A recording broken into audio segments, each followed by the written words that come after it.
And Corey, you're good to go. All right, I guess we still have some people rolling in, but good afternoon, everyone. I think I know most of you, but I'm Chamber President and CEO Corey Skates, and welcome to our U.S. Chamber virtual update presented by our friends at Broadway Real Estate Services. We look forward to learning more from our illustrious panel about the state of our economy, insights as to current federal stimulus negotiations, as well as the state of small business.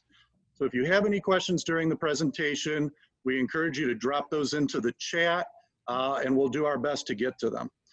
Further, we're going to be recording this so that you can view it at a later date. We'll be putting it up on our YouTube page as well as on some of our social media outlets. So right now, I will hand it over to our 2020 Chairman of the Board, Matt Clark, of today's sponsor, Broadway Real Estate Services, to introduce our U.S. Chamber representatives. Take it away, Matt. Thank you, Corey. Thank you, everybody, for joining us this morning. We're excited to hear everything that representatives from the U.S. Chamber are bringing to us. Just appreciate them reaching out and helping us set this up. Going to be some good discussion on kind of the general economic outlook, how it's impacting small business, and an update on anticipated Phase 4 legislation. First is covering economic outlook with Curtis Dubé. He is a senior economist over economic policy for the U.S. Chamber. I know Corey or Curtis was bowing out for a second, so I'll go ahead and maybe just introduce the next two speakers as well. Oh, Curtis, I'll go ahead and bow out then and turn it over to you. Thank you. Sounds good. I'm back. It's good to be with you this morning. I'm going to walk through in about 10 minutes or so where we are with the economy, and then I'll leave a few minutes for question and answers. So I'm going to jump right into it. I'm going to share my screen with you all so that you can see some of the charts that we keep up to date that help illustrate where we are at the economy. From a very high level, where we are is, there's two things to keep in mind. The economy is virus driven. The track of where we're going is driven by surges in the virus and then it abating. And then it resurged again. So the data follows that track. We bottomed out in April and in early May. We had a very good, strong recovery in late May and into June. The virus resurged in July and the data fell back down. Also keep in mind that there is going to be a discussion of rates versus levels going on for a very long time now. What that means is that we are likely to hear things like the rate of economic growth for last quarter was the strongest on record, and that will be true.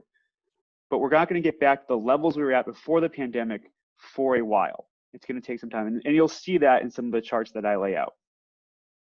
Let me see if I can. There we go. All right, so you should be able to see the screen now. There we go. This is so just kind of set the stage. Everyone wants real-time data. What's going on in the economy right at this moment? This is the metric that we've been using. It's called the Weekly Economic Index.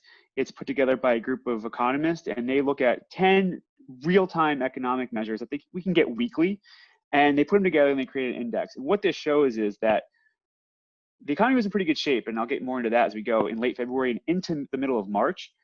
The pandemic hits, we go into what I call the Great Pause, and the economy contracts sharply.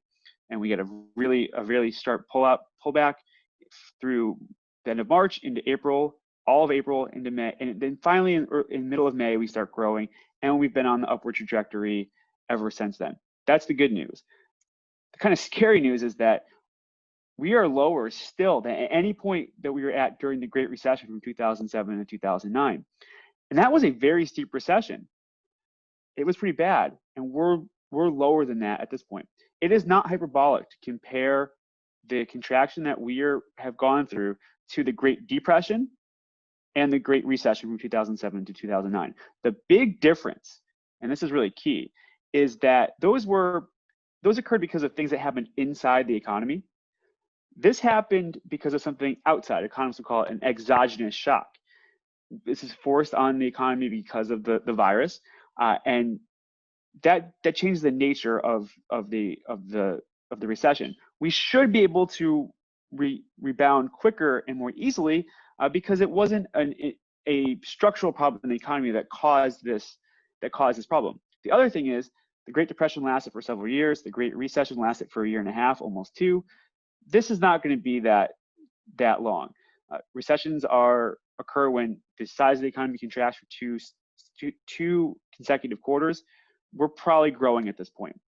It's too early to say that the recession has ended and is over, but it's very likely that we're now growing, even if there's going to be some bumps along the road. So it is different. It's similar in size. It's actually a greater contraction than we had during those two negative economic events, but the duration has been much shorter. And so this is consumer sentiment. Consumer sentiment matters greatly for the economy. When consumers feel good, they spend more. Economic growth is stronger because businesses have the resources to expand, the resources to add workers, and you get both the business and the consumer side going. You can see things bottomed out again in April, ticked up in May, and then further in June, and then it pulled back in July. I have this at the top of the presentation because this is what has been going on with almost all the economic data and what's going on in the broader economy. A good bounce back in June with a pullback in July.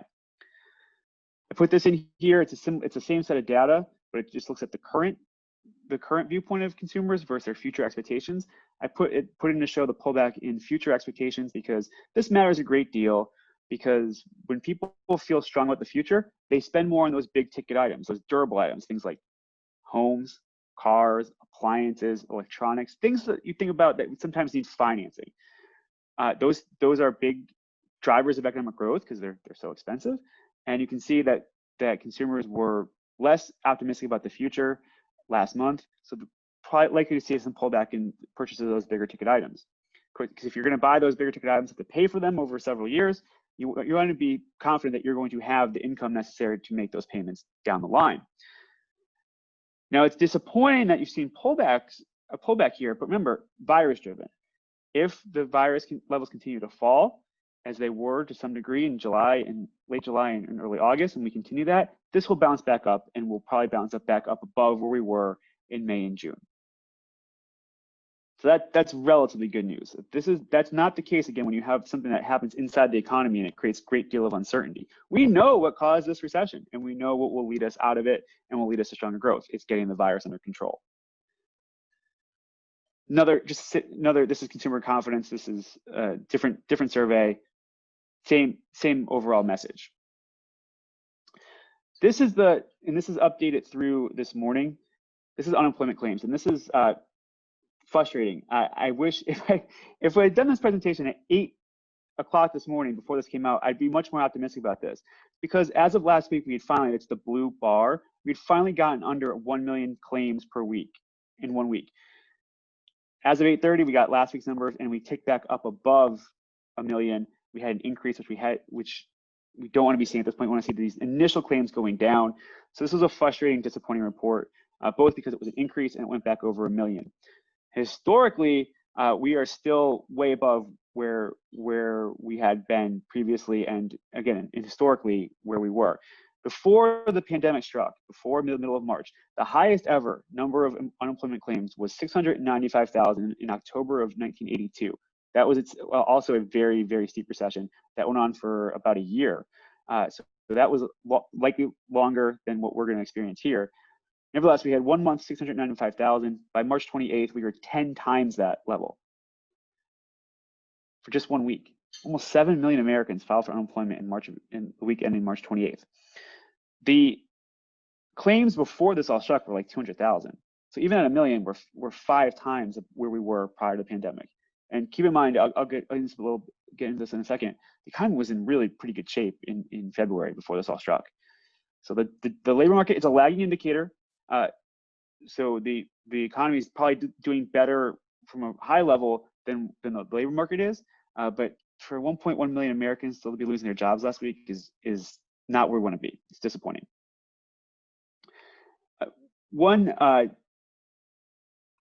The number I just showed you is initial claims. Those are people who filed for unemployment last week. At this point, it's important to look at those who have filed minus and subtract out those who are not claiming benefits anymore, because we want to know because hopefully they've gone back to work. That's why they're not claiming benefits anymore. That's the continuing claims, and those have been falling steadily since the middle of May, and they fell again last week. We hope that it continues to, even you can have declines in this even if you have higher initial claims, because you can have more people going back to work. We hope to see a continued decline in this as we go forward.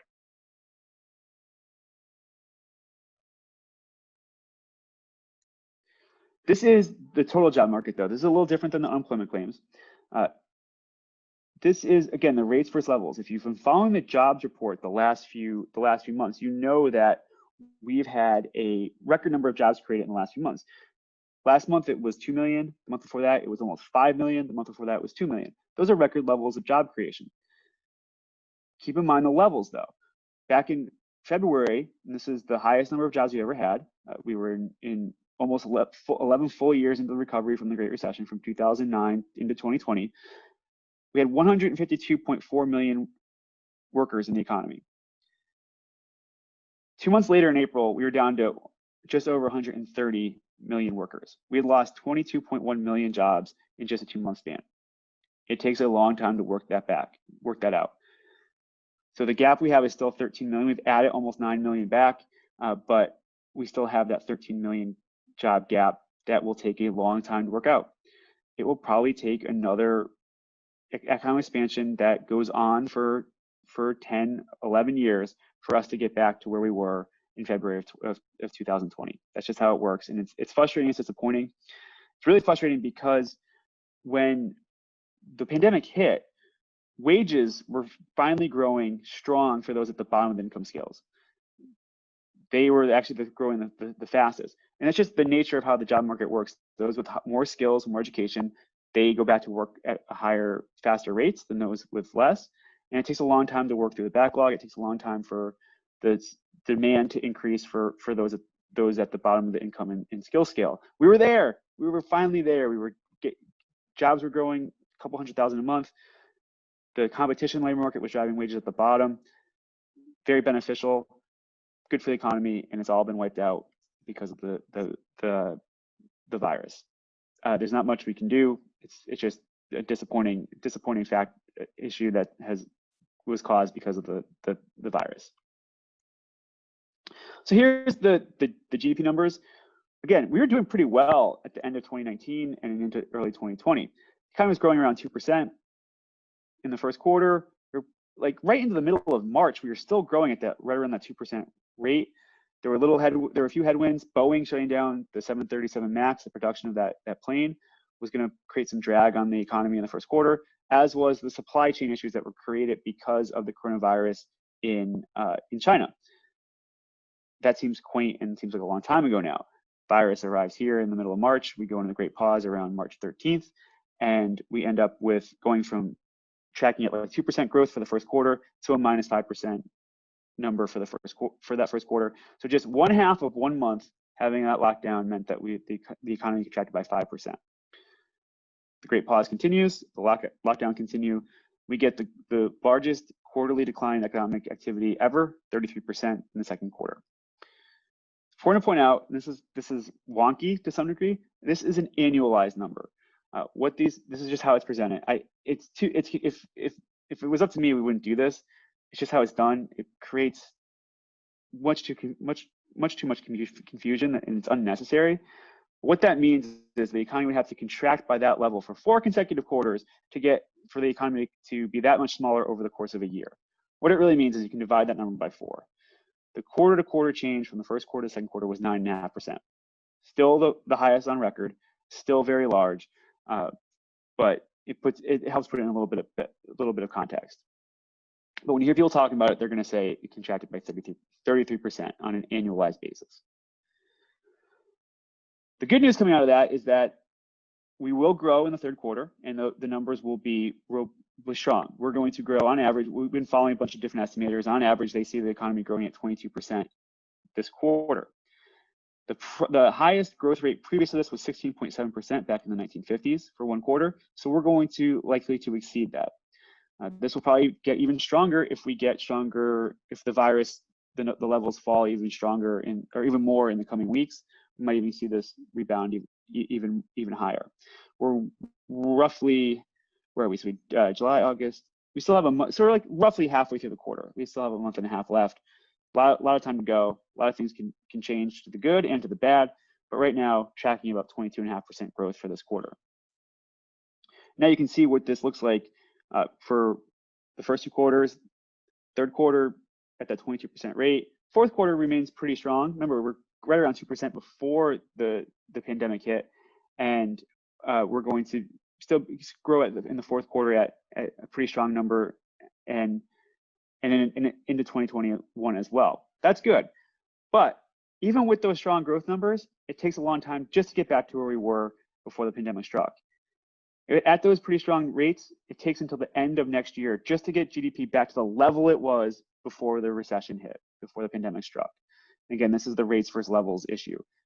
We'll have really strong growth rates, but the level will take a long time to recover. I'm going to stop there. I can keep going all day. I've got a bunch. Happy to answer any questions you have. I don't want to take anybody else's time. And I'll just stop there. So that's the high level overview of where we are on the economy, and I'll stop sharing my screen.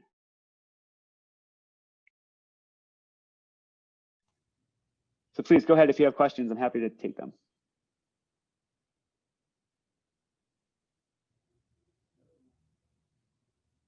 If you have questions or think of one beyond when we move over to the next presenter, feel free to use the chat, and Corey will circle back around at the end of our discussion before we close out. So if you have any questions for Curtis and you want to put them in the chat, feel free to do that as well. All right, Curtis, thank you very much. That was good information. Good to see it from kind of a U.S. national economic outlook, and hopefully that is what a lot of us have been hoping for, that V-shaped recovery we're seeing going into this third quarter. Fingers crossed things continue and we continue to have some good news out there. I think we've all heard enough bad news this year, right? Next, we've got Tom Sullivan. Tom's going to give us a kind of an outlook on small business impact and policy. Tom is the Vice President over small business policy for the U.S. Chamber. So, Tom, I'll go ahead and turn it over to you. Thank you, Matt. I feel a little awkward because, to use the sandwich metaphor, you've got 2 incredibly delicious slices of bread around me. I mean, 2 of the best colleagues who I have, Curtis and Jack, are both before and after me. So I'm the middle part of the sandwich. Hopefully I'll taste as good as the bread does, but happy to be here today. That's the best part of the sandwich though, Tom. I'm a bread guy myself. And I do want to start to say it's not only is it good to be here and talk with the businesses from the Lakeland Chamber, but my wife was reminding me right before we started, her first job out of college was with the Watson Clinic. So that makes this presentation even extra special. So I tend to get pretty wound up and passionate about small business issues, as my colleagues will attest to. So I have actually just 3 slides that are intended just to keep me on track. If I can, here they are. If I don't have these slides, then I go off on rabbit holes, and you're left with nothing but passion for small business advocacy.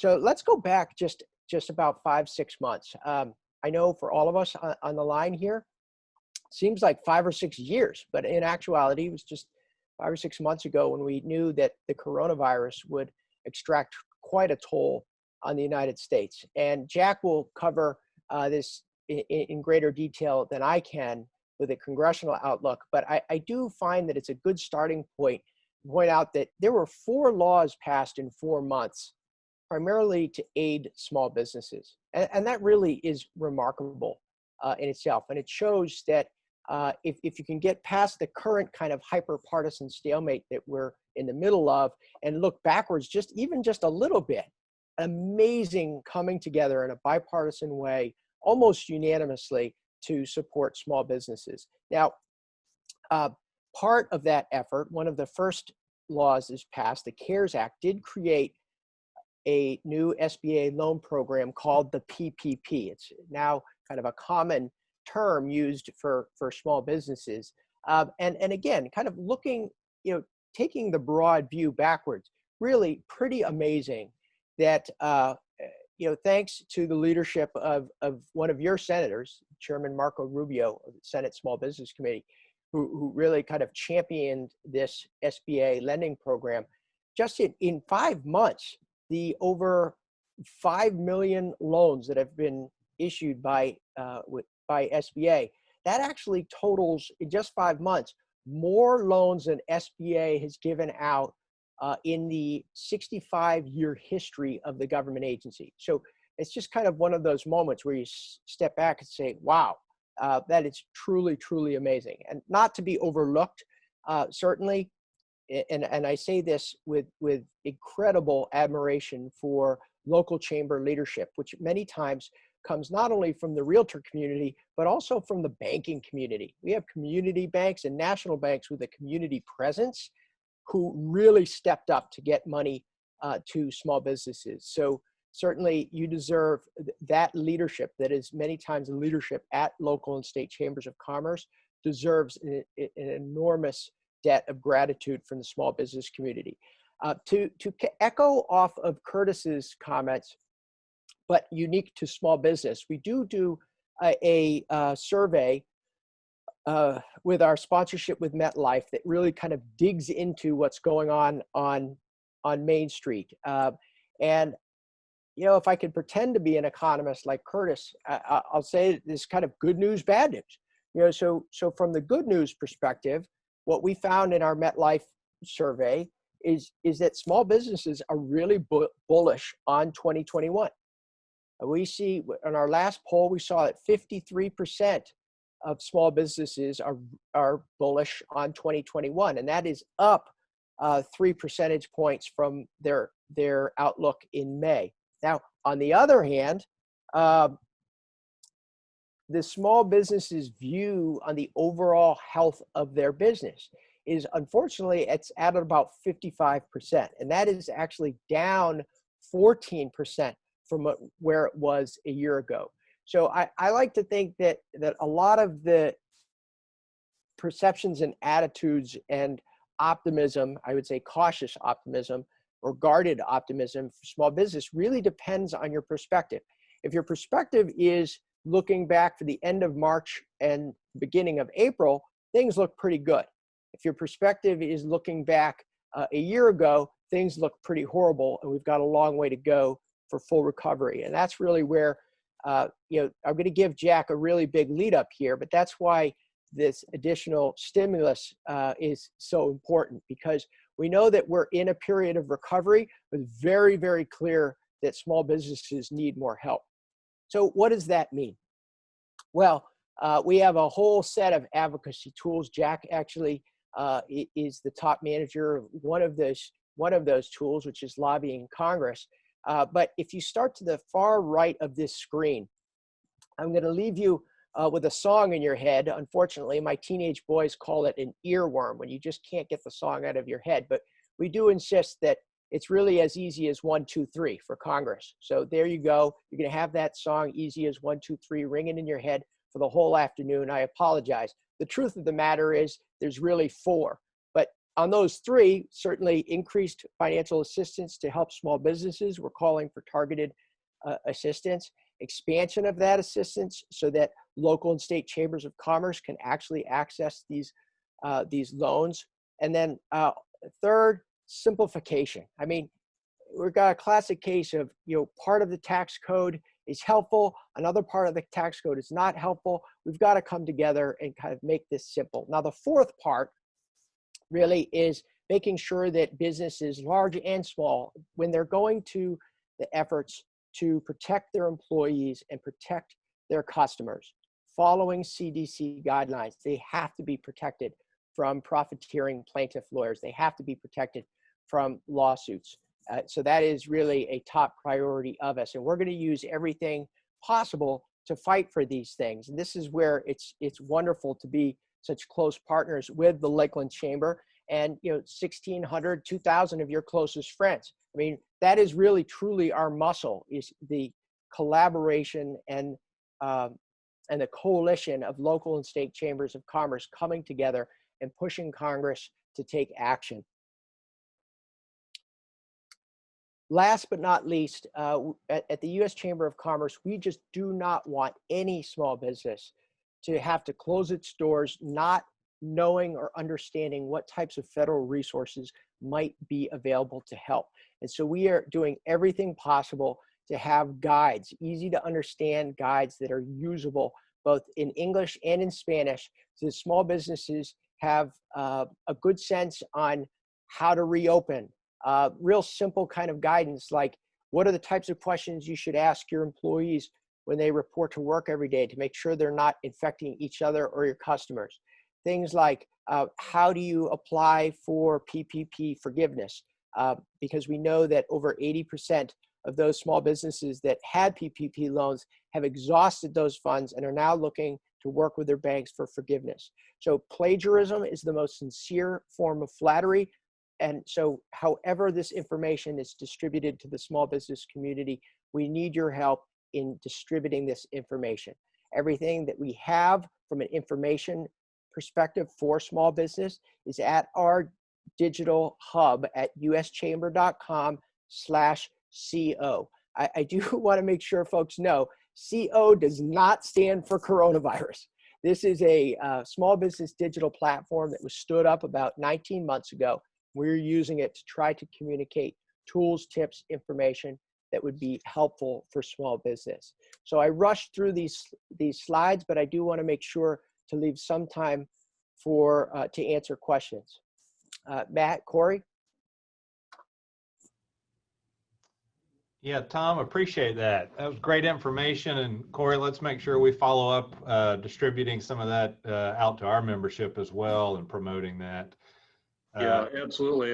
Tom, thank you for all those resources. We've been sharing those throughout the entire pandemic, and we have been doing R&D, which is rip off and duplicate, as you well know, which is what we do in the chamber industry. So we've been doing a lot of that on the information, but working closely with more Clark down in the Atlanta Bureau, they've been wonderful getting us all that information and getting it to our businesses, and we've received tons of compliments on the U.S. Chamber's effort. So thank you to all of you on the call for that. Well, Corey, right back at you. We couldn't be as effective as we are, not only with Chairman Marco Rubio, but with all of his colleagues in the House and the Senate without you guys having your not only your finger on the pulse, but your voice at the tip of the megaphone. So we really appreciate it. For once, it's been beneficial that I worked in the House when Marco was Speaker, so I got to have a good relationship with him and actually played basketball with him every Tuesday night. So I didn't foul him too hard too often. So he'll still take phone calls at this point. That explains the limp, but I appreciate knowing. So thank you, Corey. Well, anybody have any questions of Tom before we move on? I do, Matt. Go ahead. Good morning. This is Robert Lofton. I'm with the community bank in Polk County. Is there any update on the potential for the $150,000 blanket forgiveness or simplification of the forgiveness process? We made about 1,100 of those PPP loans, and now we're up to our eyeballs in forgiveness applications. Well, Robert, thank you. Well, first of all, thank you for your participation in the PPP program. I mean, as I had said, SBA gets all the credit, but the real credit is to you and thousands of your peers around the country. So thank you. As far as simplifying the forgiveness, we've actually, we're pretty optimistic that it be simplified. Secretary Mnuchin, when he testified before the House Small Business Committee, actually expressed an openness to simplifying the application process even more. I mean, from the way I look at it and from the way that Jack's team has been lobbying it, every small business that came to you for a PPP signed a document that said, I am going to spend this exactly the way that Congress and SBA tells me to. That in itself is enough for the feds to go after the folks who use it fraudulently or in a way that it is not intended. So we have been trying to convince members of Congress, like, why do we have to have belts and suspenders here? Small businesses have already said they will do the right thing. You have ammunition to go after the bad guys, let it go.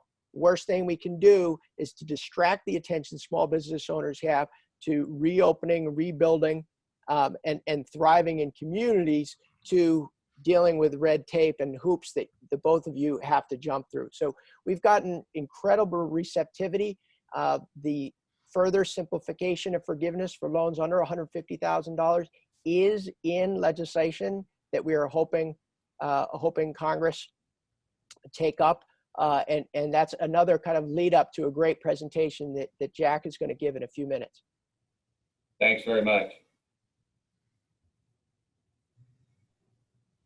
I would be remiss if I didn't recognize our partners at the Greater Winter Haven Chamber. Katie Worthington Decker is on the call as well, so I'm sure she'll have some comments at some point. I know she. Thanks, Corey. Some really good comments. So thanks for being here, Katie. Katie, didn't Curtis wear a shirt just for you with the old Red Sox moniker? Yes, that's awesome. We miss spring training here in Winter Haven, that's for sure. Yeah, no kidding. No kidding. Well, Tom, appreciate your presentation. I think we'll go ahead and get started with Jack, and then if there's some time at the end, the questions might come back up for Curtis or you as well, Tom. But Jack is the Senior Vice President of Congressional and Public Affairs for the U.S. Chamber. Jack's going to be giving us an update on this potential Phase 4 legislation, and look forward to that. So Jack, I'll go ahead and turn it over to you. Yeah, thank you, Matt. And I really appreciate, like my other two colleagues, being with you all today. I always enjoy doing these kinds of sessions, at least in terms of the people I deal with, members of Congress, staff, and things like that. It's nice to actually talk to real people every once in a while and see what's on their mind. So anyways, I'll get right to it too. I know we're kind of a little pressed for time, but I don't have any slides.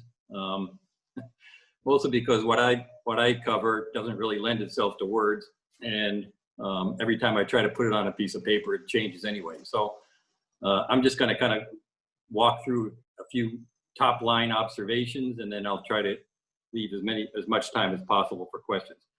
Let's just start in terms of the Phase 4 legislation. Let's start with what's kind of staring us in the face here. The House is coming back Saturday to deal with the latest uproar, and this is dealing with the so-called crisis for the postal reform. So the House Democrats, Speaker Pelosi is calling the House back. They'll vote on Monday or Saturday on a bill that will give the Postal Service another $25 billion and also include legislation that is designed to prevent the Postal Service from making any modifications to its plant facilities or overtime policies and things like that. Basically, reverse the calendar all the way back to January of this year and say no changes. You have to reverse those changes and no more changes, at least until this January or whenever the COVID crisis ends. So that's the first thing.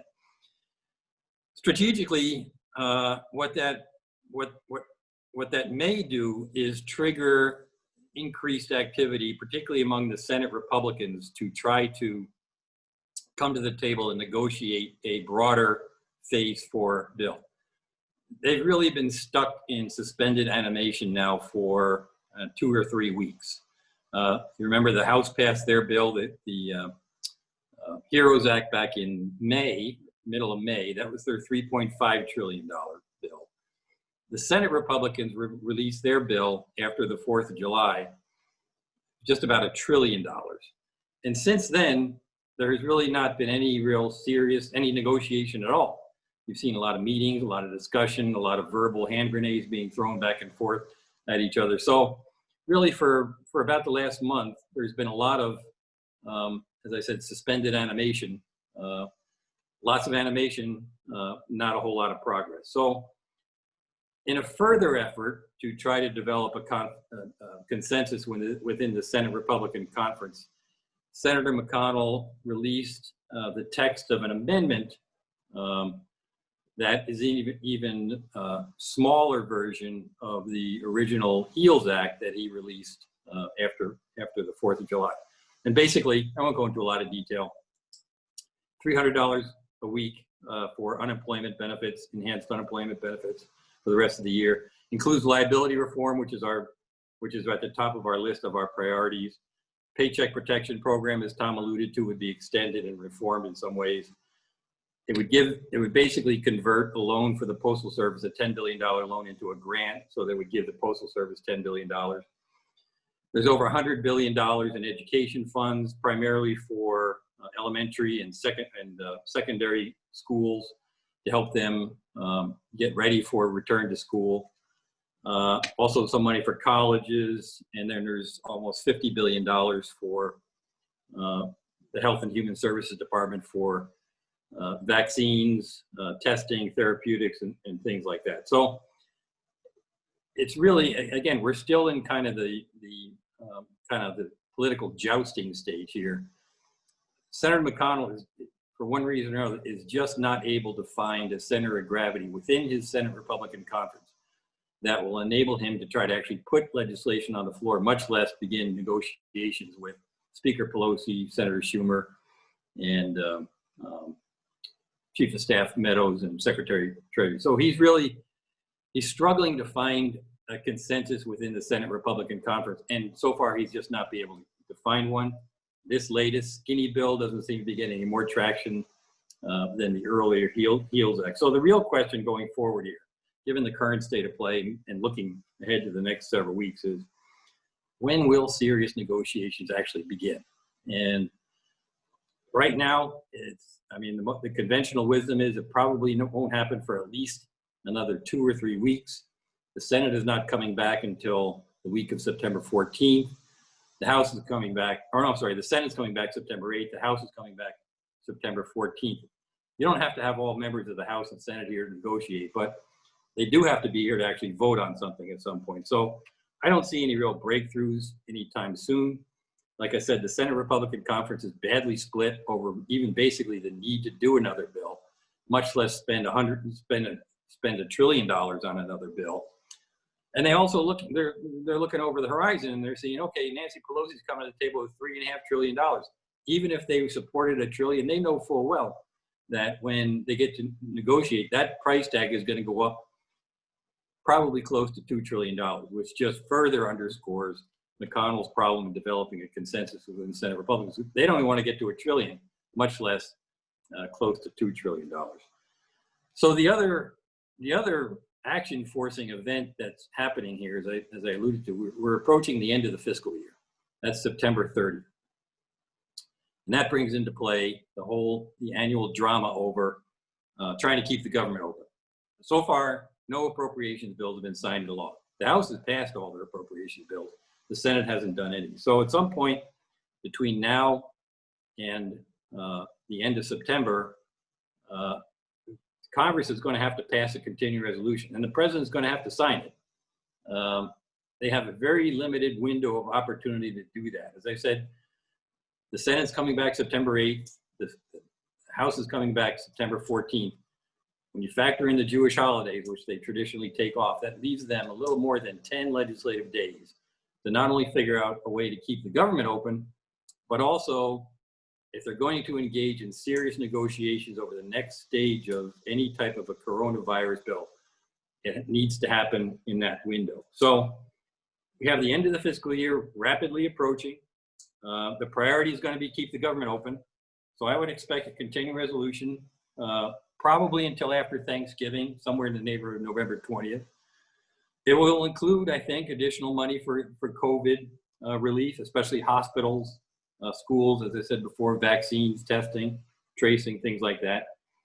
There's still several other programs that will expire that Congress has not dealt with yet. The focus, as Tom alluded to before, since March has been passing coronavirus legislation. Well, there's several other routine pieces of legislation that expire at the end of September, most notably the Surface Transportation Bill. That expires at the end of September. And for those of you in Florida who live near close to the coast, so does the flood insurance program. So those two programs also need to be extended before the end of the fiscal year. So let's just assume, for the sake of argument, that the president is willing to sign off on all this. Now you can't, right now it doesn't look like it's anybody's political interest to force a government shutdown. But in all candor, you never know with President Trump. He may wake up some morning, decide he doesn't like how this is going, may decide for whatever reason it's in his political interest to shut the government down, he may well do that. He's going to be a wild card and a moving target right up until the minute he decides to actually sign the legislation, much less develop any sort of consensus that would result in a bill being able to pass the House and Senate. So we got that action forcing event rapidly approaching. So assume for the sake of argument, they are able to keep the government open. That sets everything up for a huge collision course in September. And what happens really depends on who wins on election day. Let's say for the sake of argument that President Trump gets reelected, the Senate stays Republican. I would expect another continuing resolution probably until sometime next year. The odds of a government shutdown increase in December as the Senate Democrats, who are going to be really mad that Donald Trump got elected, are not going to be inclined to cooperate with either him or congressional Republicans. And they may decide they're going to use whatever leverage they have at that time to just further kind of gum up the works and complicate what the Republicans are trying to accomplish. So there's that dynamic. The other scenario, if you look at the betting markets, Joe Biden wins, the Senate goes Democratic. I would expect a year-end omnibus appropriations bill, which we've seen happen fairly frequently in the past, that will dwarf anything we've seen in the past. This will blot out the sun for a variety of reasons. The Senate Democrats and the new White House are going to try to clear the decks as much as possible of all the undone work from this year, so they can clear the decks for the new administration's agenda. As I said, this will be one for the ages, because not only is a lot of coronavirus relief programs still undone, appropriations bills are not finished. There's a whole host of other programs, including the Defense Authorization Act, that also need to be done by the end of the year. I would expect them all to be rolled into one big, gigantic package. And assuming the votes are there to pass it, to be that will be the focus of December. So, I mean, that's kind of how I see things playing out between now and the end of the year. You get into next year, and then obviously everything hinges on who's actually controlling the White House. Joe Biden gets elected. If the Democrats pick up seats and pick up a majority, I think you'll start to see a fairly ambitious agenda, particularly given the state of the economy. If we're still in a recession, you'll see things like infrastructure bill, maybe some green energy type initiatives and things like that, that from the Democrat left perspective, they view as ways to stimulate the economy. I also think you'll see several efforts to try to roll back regulations that will be issued between now and the end of the year by using a fairly arcane procedural device called the Congressional Review Act, that the Democrats will be able to get majorities in both the House and Senate, and presumably President Biden would sign into law, that would roll back any of the regulations that are currently about to be implemented. So those are my top line comments. And like I said, I'm happy to, a lot of this is easier to address by just people answering questions. So if anybody has any questions on that, I'm happy to try to entertain it. Although I have to admit, we still have there's a lot more we don't know than we do know. But we're just kind of taking it one day at a time. Like I said, the House is coming back Saturday. They'll vote on this postal reform bill. Whether that triggers any negotiations or serious discussions remains to be seen. Matt, can I ask a question? Absolutely, yes. So Jack, with the executive orders that the president signed, which obviously were mostly symbolic, but is there anything in terms of the payroll tax one that he signed that our businesses need to be thinking about as of September 1st? Yeah, I mean, you're right. That has turned out to be a very complicated kind of an issue. And, frankly, a lot of our members are just deciding not to do anything. only because they may set themselves up for a huge tax liability, and there's just too much confusion Right. at this point as to what it's intended to do, how it works, and so a lot of them are just saying we're just not going to get engaged. There's too much risk. Mm-hmm.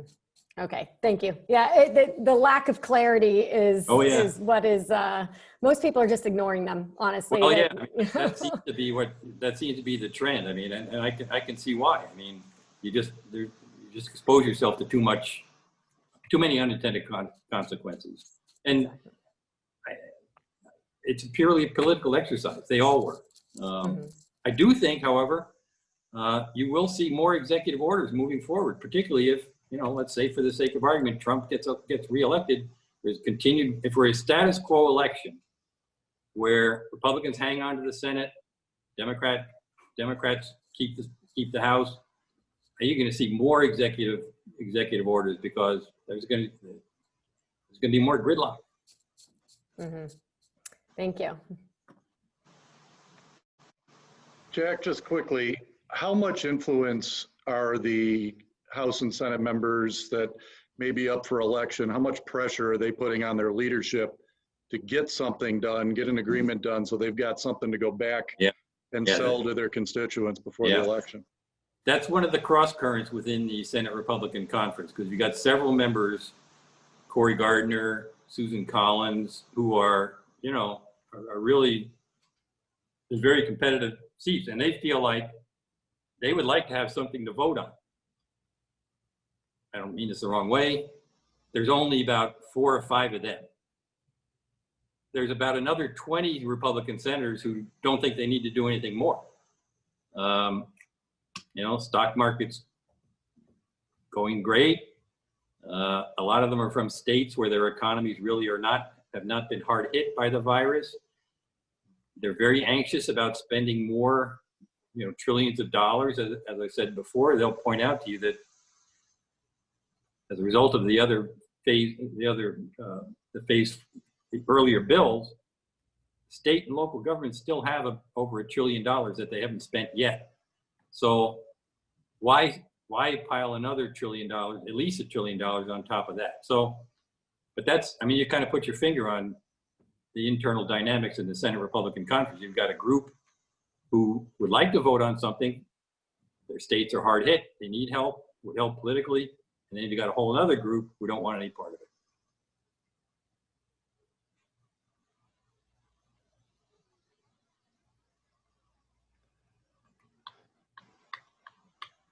Jack, I'll ask a question, and certainly appreciate all your insight there. It's very evident you're right in the thick of things and have a good pulse of this. More of a general question. How does this gridlock that you're seeing now, how does that compare historically with what you see in Washington? I know I'll have chats with friends where we talk about the current state of affairs, and then you read a historic book talking about fistfights breaking out back in the old days. So I know it's funny you say that. I've been reading a lot about that too, like the 1840s and 50s, and only just to kind of, remind myself that things have been pretty bad in the past. And in fact, I've been reading a lot about Lincoln, both when he was a member of the House, and I'll get off track. It was a matter of routine for members to bring guns and knives to the House floor just for self-defense. So I haven't got to that point yet. But look, I was saying earlier, I've been in this town in one form or another, congressional staff, the White House, for 40 years. I've never seen it this bad. But I think I've seen a lot of gridlock. I've seen majorities collapse, Democratic majority. I saw Republican majority collapse. But I think the thing that really distinguishes it here is the impact of the virus. This is something that obviously we have not seen for 100 years. And so, as bad as things are in terms of gridlock, this is the response to the virus has only compounded things. So we'll see what happens going forward. The election, hard to say whether that's going to break any. I'm kind of skeptical, but hope springs eternal, I guess.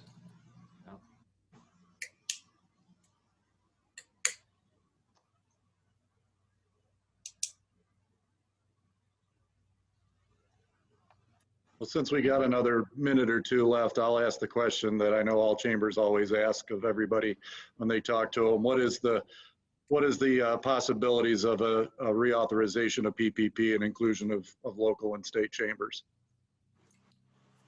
Well, that's an ongoing fight. I mean, we have good language in the House version of the HEROES Act. We have language that could be improved, and maybe Tom can comment more on this in terms of the C6s in the Senate bill. So I feel like we're pretty well positioned in the fact that we have language in both bills going into whatever negotiations, but it's still very fragile on the Senate side. It was a big fight to even get what we got in the Senate bill. And there's a lot of reluctance to continue to provide assistance, particularly to 501c6s for one reason or another. The White House doesn't seem to be too crazy about it. And so we need people to keep the pressure on because, you know, this is one of our top priorities going into whenever they get around to negotiating. We've got a lot of good allies, but when it boils down to the negotiations between Senator Schumer, Speaker Pelosi, Senator McConnell, and Chuck Schumer, and Meadows and Mnuchin, we need as much help and support as we can when they get into that room together and really start the horse trading. So, you know, we're making a lot of progress. I keep telling people, my friends on the Hill, you guys are making this harder than it should be. But it's still it's still a fight.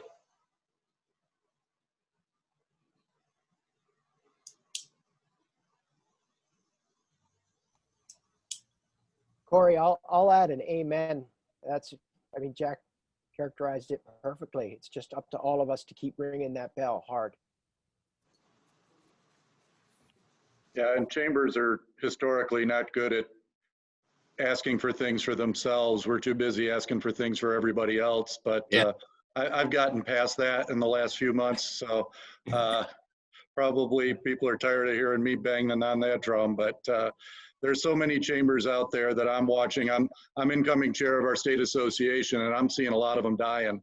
And it's really getting upsetting to me. And it's going to be a huge impact on small businesses and some of these small communities across the country if they don't have their local chamber to turn to for assistance. That is so key to just make that point, because it does have real world consequences. I know when we first started this fight back in, I guess, late March or April, we ran into a wave of frankly, members of Congress and staff who didn't really even know what 501c6s were.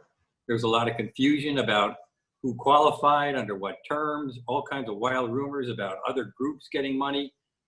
And so it took quite a while with the help of you all, frankly, to clarify with these members of Congress and their staffs exactly who falls in within the category 501c, much less what the real world consequences are, because it really has not been that, you know, top of mind issue up until this point for a lot of people on the Hill. Well, it's always surprising to me the number of you know, I think about our elected officials and how many are grassroots elected officials that used chambers of commerces for either networking or to get elected. Yeah. So, but the disconnect for me is like, don't you remember us little people down here that helped you get elected? That's perfect. That's exactly the connection that needs to be made. Yeah. Because they don't get it. Mm-mm. I've been pretty proud of our delegation with Senator Rubio and Congressman Spano and Stubbe.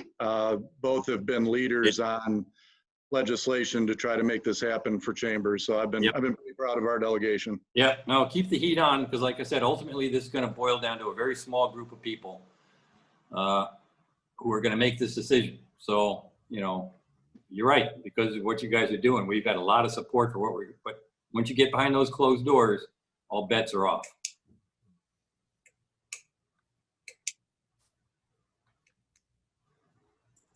Let's just hope it happens sooner rather than later.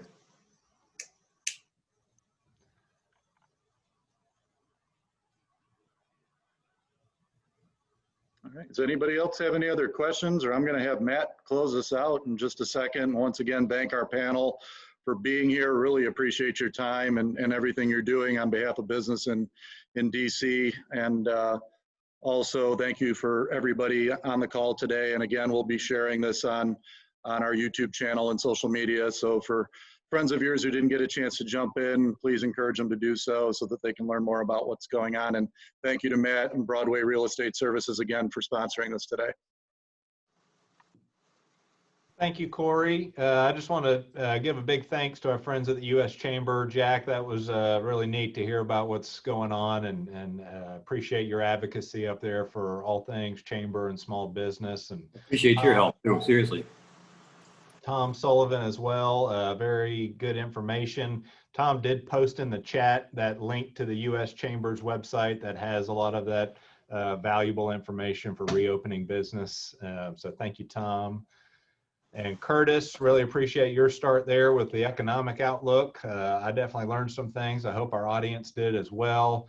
And I just appreciate everybody in attendance. If we can do anything from the Lakeland Chamber, please reach out. Katie as well, if she can help you in Winter Haven, certainly please reach out. That's what we're here for, is to help our small business community. So thanks, everybody. Thank you.